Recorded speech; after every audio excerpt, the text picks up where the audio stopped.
সুপ্রিয় দর্শক মণ্ডলী, আসসালামু আলাইকুম। আঞ্জুম ল কিংডমের পক্ষ থেকে আপনাদের সবাইকে জানাচ্ছি আন্তরিক অভিনন্দন, শুভেচ্ছা এবং স্বাগত। আশা করি আপনারা সবাই ভালো আছেন। আপনাদের সঙ্গে আছি আমি অ্যাডভোকেট সাইফুল ইসলাম তালুকদার।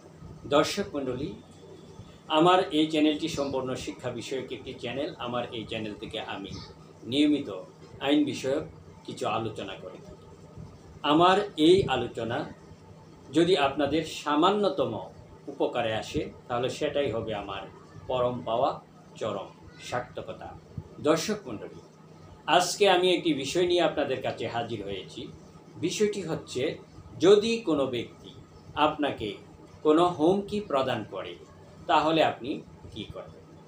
অর্থাৎ যদি কোনো ব্যক্তি আপনাকে বলে পা ভেঙে ফেলবো, মেরে ফেলবো বা এই ধরনের যদি কোনো হুমকি প্রদান করে তাহলে আপনি মূলত কী করবেন, সেটাই আজকের আলোচ্য বিষয়। দর্শক মণ্ডলী, চলুন শুরু করা যাক আজকের বিষয়। দর্শক মণ্ডলী, কেউ যদি আপনাকে এই ধরনের কোনো হুমকি প্রদান করে তাহলে আপনি প্রথমেই যে কাজটা করবেন সেটা হচ্ছে, আপনি আপনার এলাকার যে গণ্যমান্য ব্যক্তিগণ আছেন, অর্থাৎ মাতব্য শ্রেণীর যে ব্যক্তিগণ আছেন তাদেরকে অবহিত করবেন। তাদের কাছে আপনি একটা নালিশ করবেন যে এই ব্যক্তি আমাকে এই ধরনের হুমকি প্রদান করেছে। ওনাদের কাছে যদি নালিশ প্রদান করেন, তারা যদি বিষয়টা মীমাংসা করে দেন তাহলে কিন্তু আপনি সহজেই মীমাংসার একটা সমাধান পেয়ে গেলেন। আর যদি ওনারা যদি মীমাংসা করতে না পারেন তাহলে আপনি কি করবেন, সংশ্লিষ্ট থানা, মানে যে থানায় আপনি বসবাস করেন সেই থানায় গিয়ে একটি জিডি এন্ট্রি করবেন। জিডি এন্ট্রি করার পর যদি আপনি পুলিশকে বলেন যে আমি যে জিডি এন্ট্রি করেছি আপনারা আসামিকে ধরেন না কেন, তাহলেই কিন্তু পুলিশ আসামিকে ধরতে পারবে না। কারণ জিডি করার পর যদি আসামিকে ধরতে হয় তাহলে আদালতের অনুমতি লাগে। মনে করেন যদি আপনি জিডি এন্ট্রি করেন, আসামিকে যদি ধরাইতে চান তাহলে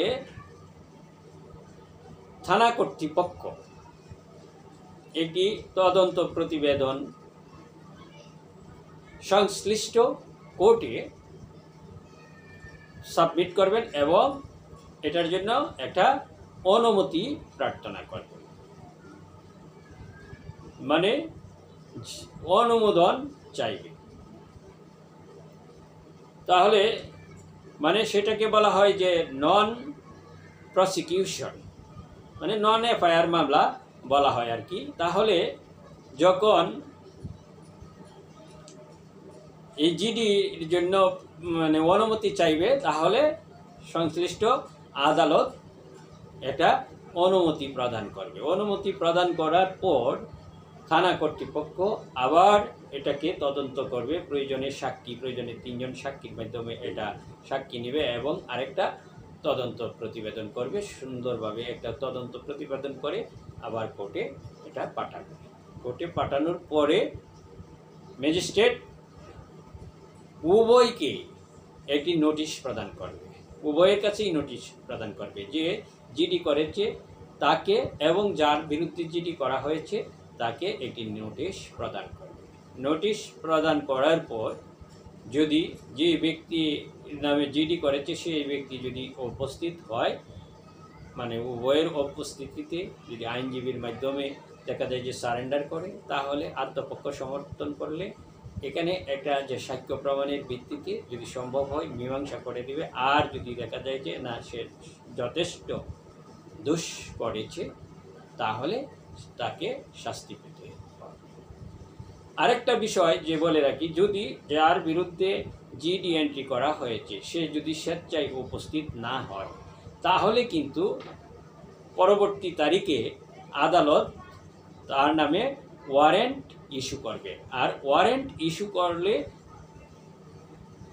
থানা পুলিশ তাকে গ্রেপ্তার করে আদালতে হাজির করবে। আদালতে হাজির করার পর এই যে বললাম, যদি আত্মপক্ষ সমর্থন করে আইনজীবীর মাধ্যমে, সাক্ষ্য প্রমাণের ভিত্তিতে যদি দেখা যায় যে তাকে সাজা প্রদান করতে হয়, তাহলে সাজা প্রদান করবে। 1 মাস, 2 মাস, 5 মাস, 6 মাস আদালতের এখতিয়ারের ভিত্তিতে, আদালতের ইচ্ছাধীন একটা ক্ষমতা, যে কয়দিন ইচ্ছা উনি করতে পারে, সাজা প্রদান করতে পারে।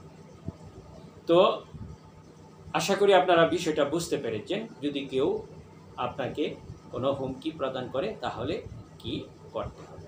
তবে আমি আরেকটা বিষয় বলে রাখি, যেহেতু আমরা সমাজবদ্ধ মানুষ, একজন আরেকজনকে মনে করেন যে হুট করেই মাথা গরম করা যাবে না, সবসময় মাথাটা একটু ঠান্ডা রাখতে হবে। হুট করেই কেউ কাউকে হুমকি প্রদান করবে, কারণ অনেক সময় দেখা যায় যে সাধারণ একটা হুমকির কারণেও কিন্তু অনেকটা বিপদ হয়ে যেতে পারে। কোনো সময় দেখা যায় যে আপনি একটা হুমকি প্রদান করেছেন, যে অনেক সময় বলে থাকে যে ঠ্যাং ভেঙে ফেলবো বা মেরে ফেলবো, কিন্তু সে একটা জিডি করলো, হয়তো কিচ্ছু হইল না, কিন্তু পরবর্তীতে দেখা যায় যে কোথাও রাস্তাঘাটে পরে ওই ব্যক্তির পা ভেঙে গেল, তাহলে ইচ্ছা করলে কিন্তু ওই ব্যক্তি আপনাকে ফাঁসিয়ে দিতে পারবে। এটা যদিও একটা অনৈতিক, একটা মিথ্যা বাউতাবাজি কাজ হবে, তারপরেও কিন্তু যেহেতু জিডিটা করা আছে, সেটা কিন্তু সাপোর্ট হিসাবে কাজ করবে। যে সে বলবে যে সে আমাকে হুমকি দিয়েছিল, আমি জিডিও করেছিলাম, এখন সে আমার পা ভেঙে দিয়েছে। এইটা কিন্তু এক ধরনের যদিও অবৈধ এবং অনৈতিক কাজ, কিন্তু যে ব্যক্তি হুমকি প্রদান করে তারকেও কিন্তু একটু সাবধান হওয়া দরকার আছে, যে কোনো টাইমে যে কোনো ব্যক্তিকে মেরে ফেলার অথবা পা ভেঙে ফেলার অথবা মাথা ফাটিয়ে ফেলার এই ধরনের কোনো হুমকি প্রদান করা যাবে না। তো আশা করি আপনারা বিষয়টা বুঝতে পেরেছেন। যদি আমার আলোচনা আপনাদের কাছে ভালো লাগে, তাহলে আমার চ্যানেলটিকে সাবস্ক্রাইব করে আপনাদের পাশে থাকার সুযোগ করে দিন। আর আমার ভিডিওটি যদি আপনাদের কাছে ভালো লেগে থাকে, তাহলে আমার ভিডিওটিতে লাইক, কমেন্টস এবং শেয়ার করতে ভুলবেন না। আজ এই পর্যন্তই, দেখা হবে নতুন কোনো পর্বে। সেই পর্যন্ত আপনারা সবাই ভালো থাকেন, সুস্থ থাকেন। খুদা হাফেজ। আসসালামু আলাইকুম।